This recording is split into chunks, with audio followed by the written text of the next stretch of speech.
Coming up, searching for missing persons while battling Pitbull stereotypes. Breaking the ice, this canine partner makes life easier. And hunting for birds with a Brittany Spaniel.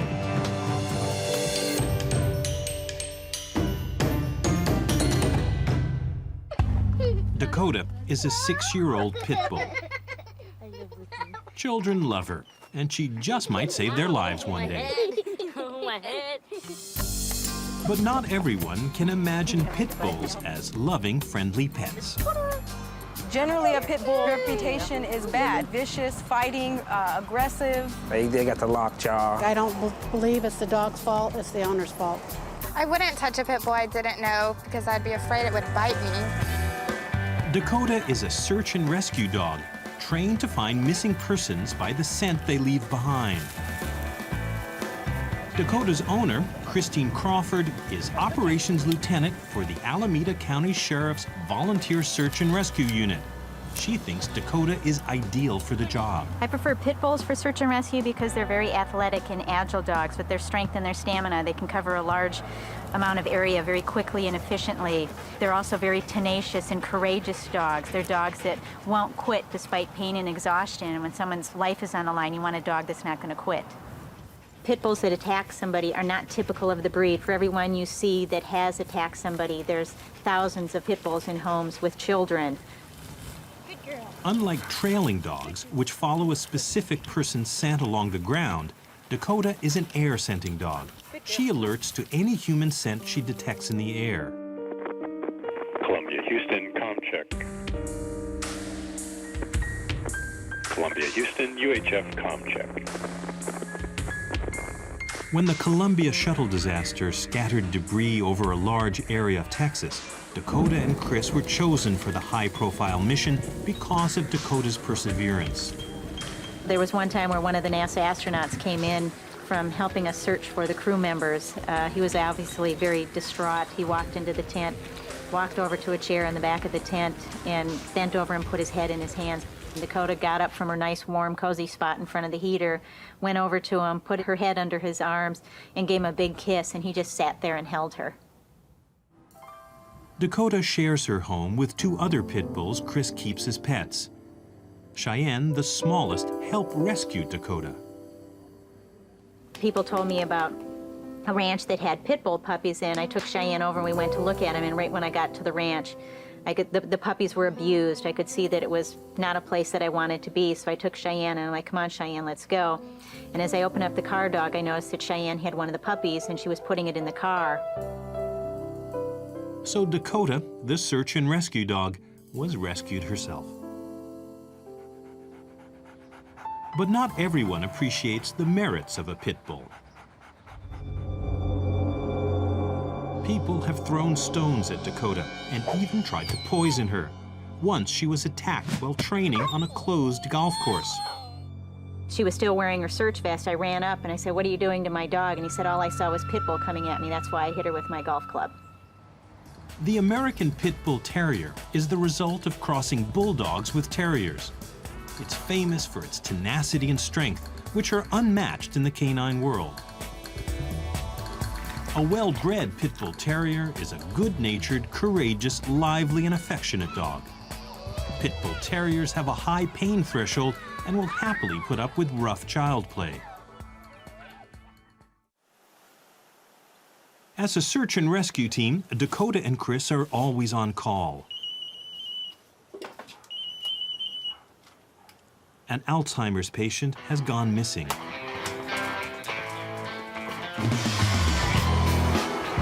As in any search, every minute counts. The Alzheimer's patient is an 80-year-old woman who could easily injure herself. So we're going to start out at a strip mall that she's familiar with. They're thinking possibly maybe she wandered over there and then trying to find her way back, she got lost.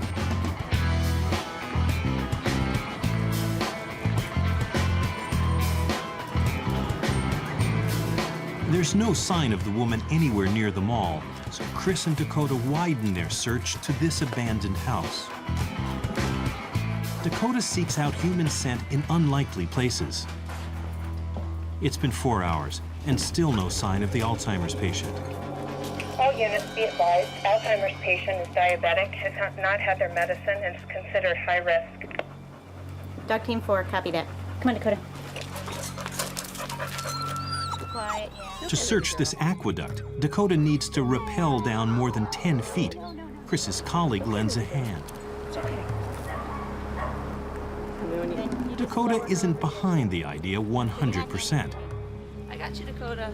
But with a little coaxing, Dakota pulls it off. Good girl, Dakota. Let's go, Dakota. Let's go. Let's go search.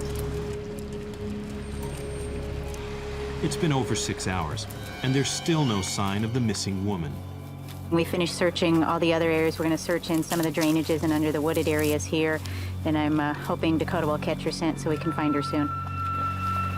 But Dakota still hasn't caught any human scent. We've been out here for several hours. It's starting to get dark, so the temperature's dropping, so it's going to start getting really cold. So we're worried about exposure with her. She also hasn't eaten all day. She hasn't taken her medication, so it's starting to get to be a pretty dangerous situation for her.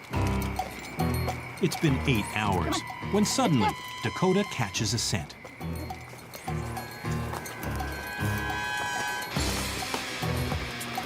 Dakota, come on, let's go find her.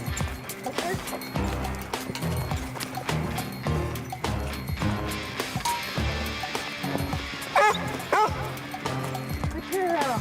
Good girl. Dakota. Good girl, Dakota. Oh. Are you Ruby? Yes. Search base, this is Dog Team 4. We've located the subject. This was just a mock search, but the mock searches are instrumental in the training of the search dogs, and that way we can determine how the dogs are going to do in different types of terrain and weather conditions. She's pretty much instrumental in me overcoming any of my personal obstacles. That's why I've trained her to be a search and rescue dog, so she can aid in the survival of others, and it's another way I can spread a small taste of the wealth that she's given my life.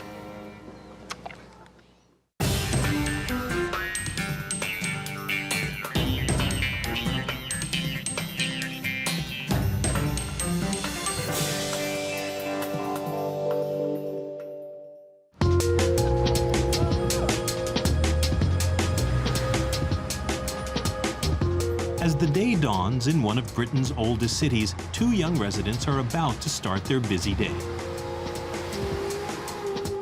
Orca, a 2-year-old golden retriever, is Cheryl Smith's canine partner.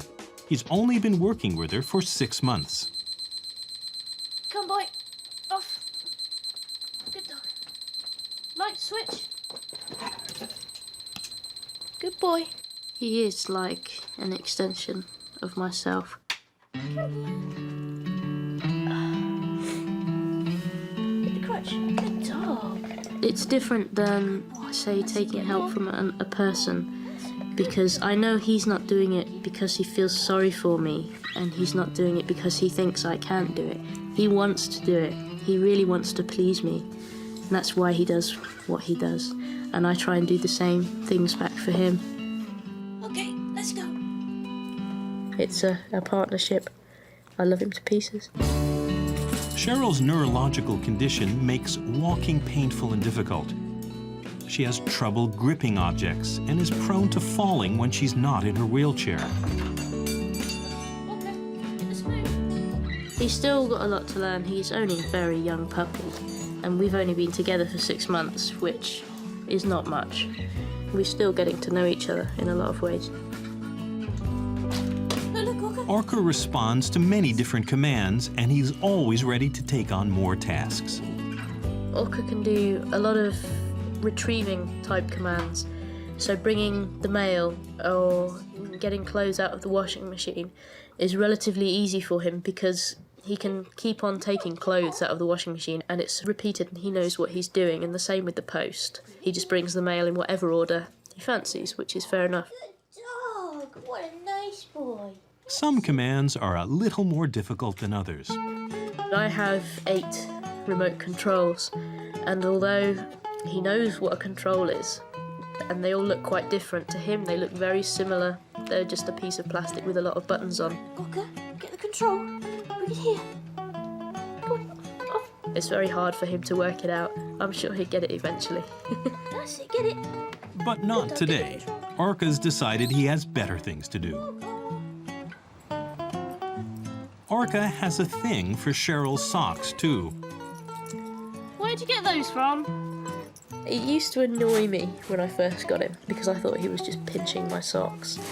It's quite endearing, actually. It's just one of his little quirks.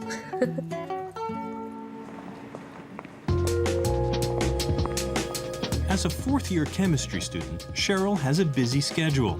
Orca has to lie quietly at her feet during lectures and seminars.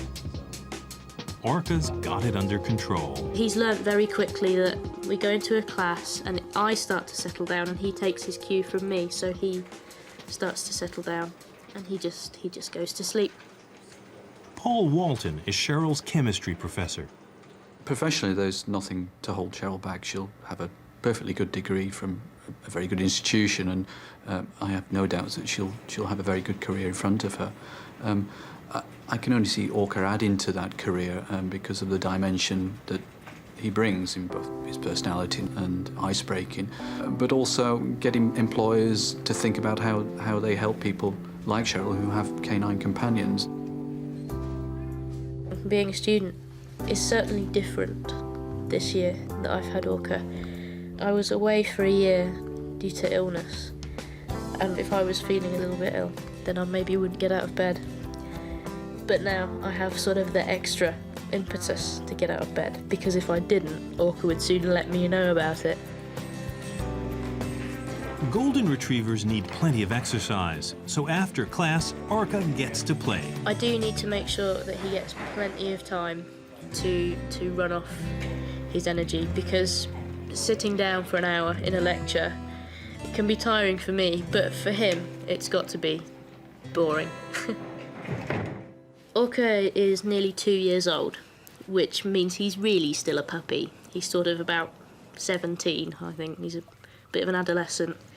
So I think it is a bit difficult for him because he's still got that sort of silly, playful attitude. And he's so happy to just play a game rolling around on the grass. He loves to play, and I hope he never loses that. That's a really nice thing to have. He's very playful. Playful, yes, but always with an eye on Cheryl. Orca once saved her life. It happened last spring, when Orca had been Cheryl's companion for just a few weeks. I was taking Orca for a walk one morning, and there weren't many people about, but I was about halfway round the circular route which goes past the farmer's field along the side of a deep ditch. There's no fence along the ditch and there's a lot of weeds growing, so you can't really tell where the edge is. One of the wheels of my wheelchair hit a branch, and before I knew what was happening, I was at the bottom of the ditch and I couldn't move at all. Orca was sort of sniffing around, whining because he didn't know what to do, and at first he wouldn't leave, but after a bit of encouragement I managed to get him to go away. Although I knew he had the intelligence to do what I was asking, I'd only had him for 6 weeks and I thought that was really a lot to ask, so I didn't think that he'd be able to do it. He managed to attract the attention of a jogger who he sort of lured back to where I was, and this man, Peter Harrison, went and phoned the fire brigade, and the fire brigade turned up and fished me out of the ditch and reunited me with Orca. At first I was quite embarrassed because it was, had to have all these fire brigade and things come out for me, but I don't think I realised until they told me just quite how serious it was. I can honestly say, in the situation Cheryl was in, and the condition with hypothermia, cuts and bruises, that without Orca's help, she may not have survived and she won't be here to tell the tale like she is today. The media reported Orca's life-saving feat, and he was named one of England's top dogs of the year. He knows over 105 commands, and he can definitely add saving my life to the list. He's a star. A big part of university social life takes place in the pubs and clubs near campus. With Orca, Cheryl feels confident about going out on the town. I find Orca is a really good icebreaker. People aren't afraid to look at me anymore, because instead of seeing a woman in a wheelchair, now they just see a woman with a dog, and the wheelchair doesn't even enter into their frame of mind.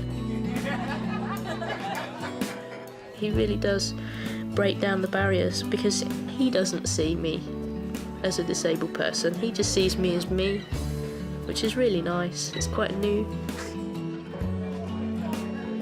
Well, basically, I've really got to know Cheryl since Orca's come on the scene, because before Orca was there, she had to stay at home, and since Orca's come on, she's been out. Orca has helped Cheryl an awful lot in the sense that he's become her friend as well, and I think the more I see them together, the more I see the friendship growing, so it's something that evolves over time. So it's not just a girl who has a dog, it's a girl who has a friend. It's been a full day for Cheryl and Orca, and the term is just beginning, so there'll be more days like this ahead. Orca's the first thing that I see when I get up in the morning, and he's the last thing that I see when I go to bed at night. He's always there for me, and I love him to pieces. I wouldn't have it any other way.